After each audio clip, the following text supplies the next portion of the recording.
Massive shame that the two best teams in the competition aren't facing each other in the final England-New Zealand Rugby World Cup. This is coming from Weirs. By the way, I'm any Welsh fans out there.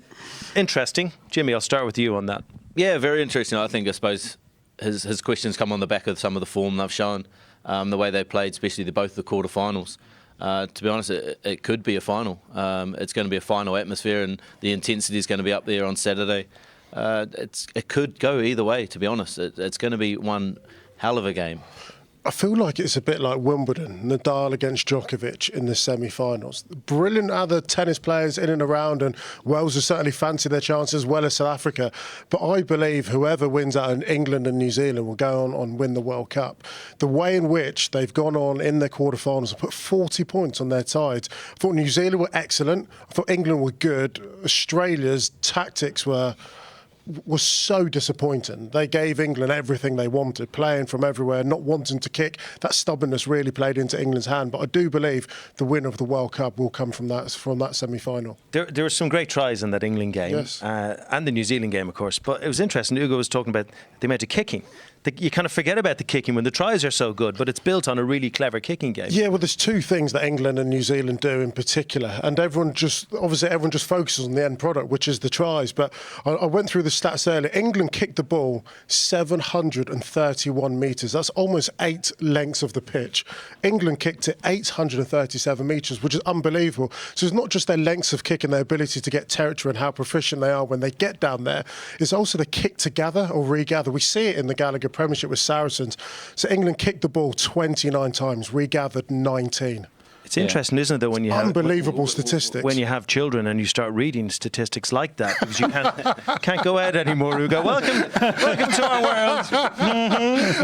It's pretty geeky, but I think there is a genuine point there, correlation between what they do when they kick, whether they're kicking for territory or just looking after the ball back. It's such a big part of their game. If you have a drop-down menu on those meters, you kind of split them into two things. Coaches will look to kick to score, yes, or kick to apply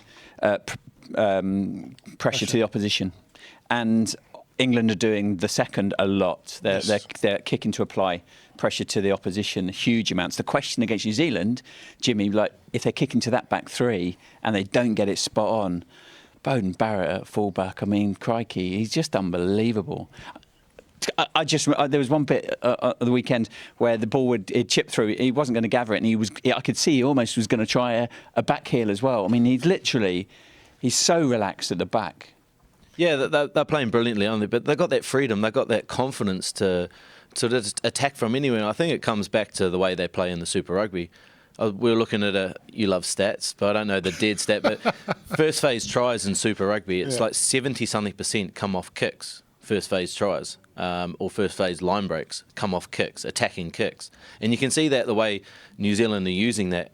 And even Japan tried to do that at the start against a blitz defence. And because defences are so strong these days, you've got to look to break up the game in a different way. And the kicking game is a really attacking weapon you can use, and teams are using it. And the other thing I just noticed Jimmy's wife has been busy on the old phone, hasn't she, with the old voting there. But well, it's because all you guys are wearing black. It is interesting, though. I mean, I think most people do feel that New Zealand, 54%, feel they've just got a little bit too much for England, or is that just the mystique of the All Blacks? Well, I think it's a bit of both, isn't it? I mean, number one, that they are the number one side in the world. They very rarely lose games, and with that becomes an aura.